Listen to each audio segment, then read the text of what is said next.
আজ আমি রান্না করব কলার কোপ্তা। এই কলাটাকে আমি সিদ্ধ করে রেখেছি। সিদ্ধ করে আমি কি করে কোপ্তা করি তোমাদের সঙ্গে শেয়ার। এখন আমি এটাকে ভালো করে পিষে দেব। এটাকে ভালো করে পিষতে হবে, দানা দানা থাকলে হবে না, কলাটাকে ভালো করে পিষে নিতে হবে। আমার কলাটা ভালো করে পিষা হয়ে গেছে।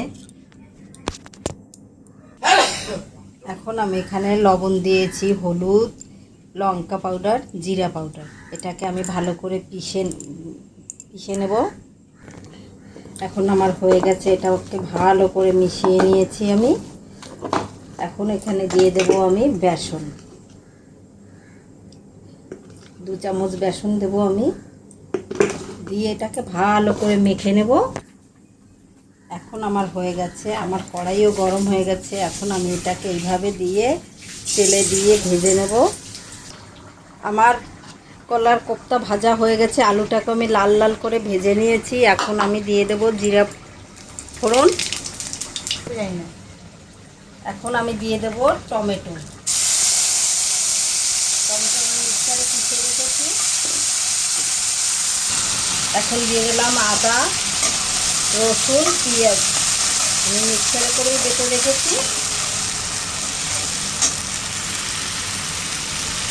এখন আমি দিয়ে দিয়েছি লবণ, হলুদ, লঙ্কা পাউডার। এটা দিয়ে আমি ভালো করে ভেজে নেব। মশলাটাকে ভালো করে কষিয়ে আমি তেলটা কম খাই, এই জন্য তেল আমি কম দিয়েছি।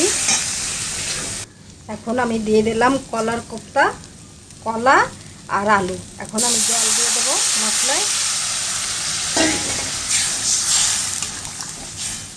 আমি এটাকে বেশি জল করব না, গা মাখা করব।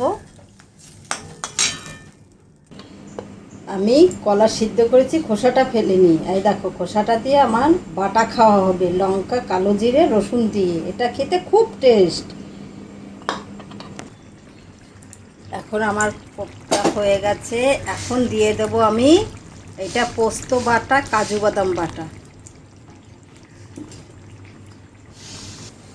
এখন আমি দিয়ে দেব জিরা পাউডার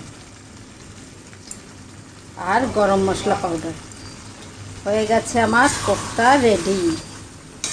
বন্ধুরা, কেমন হলো কমেন্টে অবশ্যই জানাবে। হয়ে গেছে আমার ডিমের ঝোল, আমার কোপ্তা। কেমন লাগলো কমেন্টে অবশ্যই জানাবে। জানালে খুব ভালো লাগে, যে এত কষ্ট করছি কমেন্টে জানালে সত্যি খুব ভালো লাগে। আশা করি সবাই পাশে থাকবে।